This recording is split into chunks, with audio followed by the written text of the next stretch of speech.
Question that we have coming in the OTAs and training camp is your kicking situation. Chris Brown, couple of misses. You bring in Neil Rackers. Give us your thoughts on that. Well, bringing in Neil Rackers has put a little pepper up it.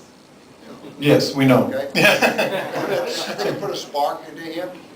And I told Chris before we even decided who the next guy was going to be. We had a man-to-man outside the facility here, down by my house. We had a man-to-man for about 3 hours, discussing things.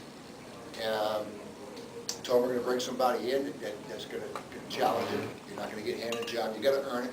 Okay. We talked about a lot of things, but what you want to hear is this. Okay. I told him we're going to bring somebody in, challenge your job. Okay.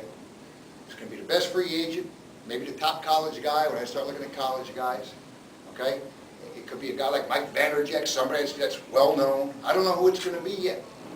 He said, Joe, that's fine. He said, I don't give a who you bring in. I'll win the job. I don't give it.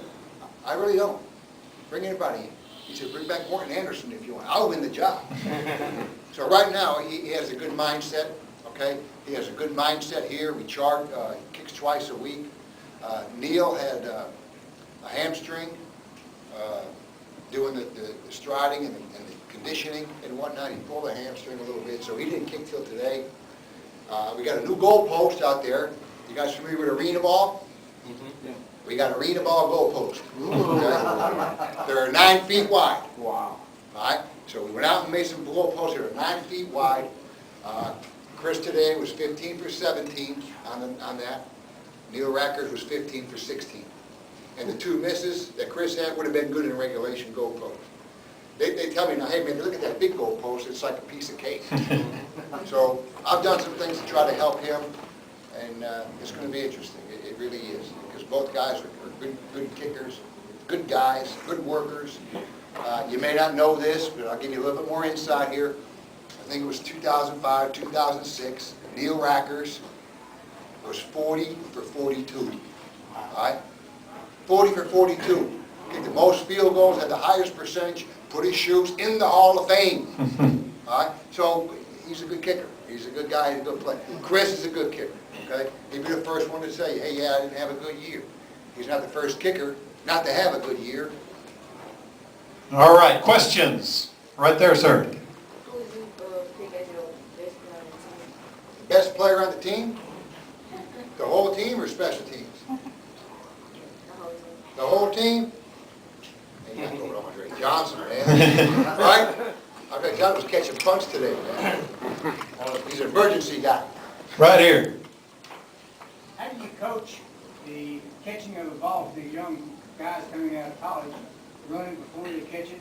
How do you coach that? And then follow-up is on free catches, or when you let a punt go by, how do you coach that 10-yard line or where?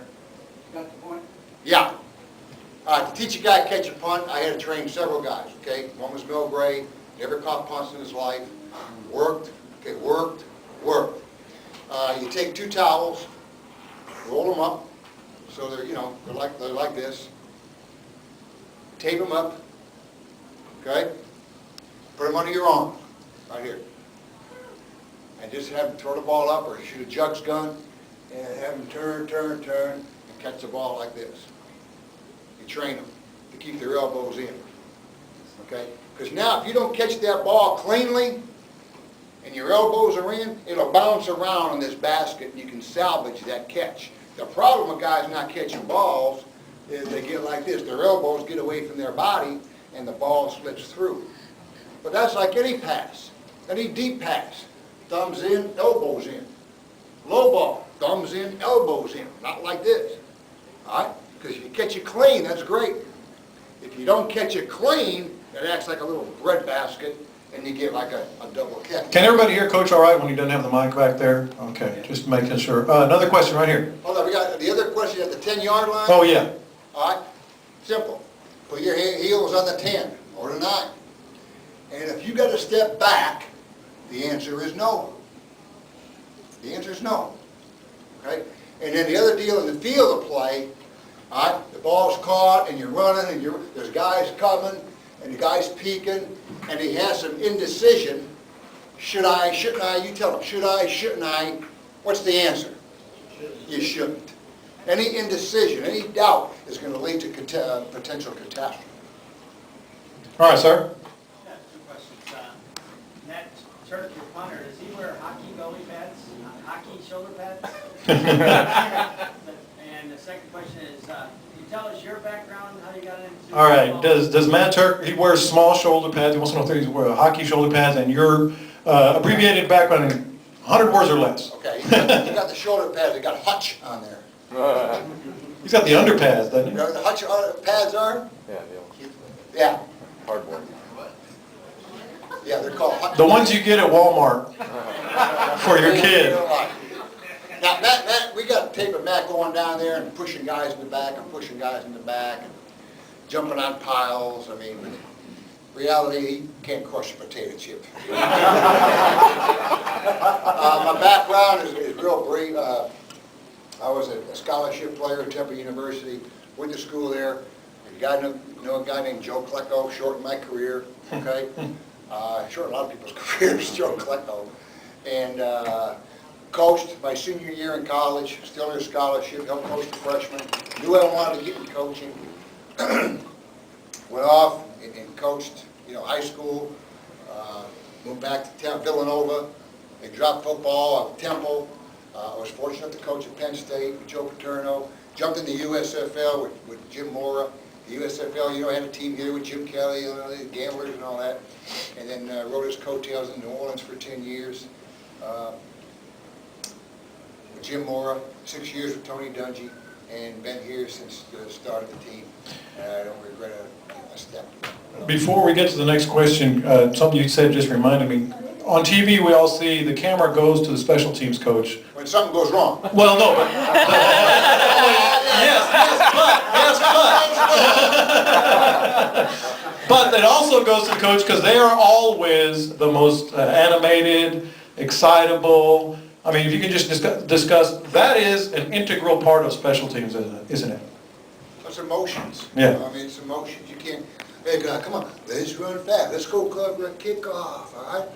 We got to run fast. You got to bust a wedge, okay? That don't work, all right? You got to be emotion, man. Your emotion, I think the players are extension of their coach. I always thought that way, okay? I learned that early in my career. Your players are going to do what you tell them to do, you teach them to do, repeat it, repeat it, repeat it, and do it with emotion, okay? And they'll extend that emotion on the field. Now, a couple of days ago, I don't know, it's probably, you can't see a little mark right there. Yeah, Huh? yeah, a little bit of All right? red. Yeah, blood coming out. Yeah. I got in the guy's face, man, just good, man. I just helped him, you know what I mean? But you know what? Sometimes it's manufactured. You say, man, look at Coach, man, look at Coach, man, he's crazy. You know? I mean, sometimes you got to do that stuff, to try to get the best out of your guys. And everybody's different. Everybody in this room is different. Everybody got different DNA. Everybody got different hot button. Once you know how to reach that hot button, okay, then you can relate and motivate. And that's what I do. I'm a teacher. You call me a coach, but really I'm a teacher. I teach a lot of guys that play special teams, okay, that never played special teams before. Never. They may have played their freshman year or sophomore year, but it's a total level of intensity, and we start out very basic. All right, we're in 3rd grade right now with our guys. We started in kindergarten. By the time we go play, our guys have to go all the way through high school, college, and get at least 2 graduate degrees to play special teams in this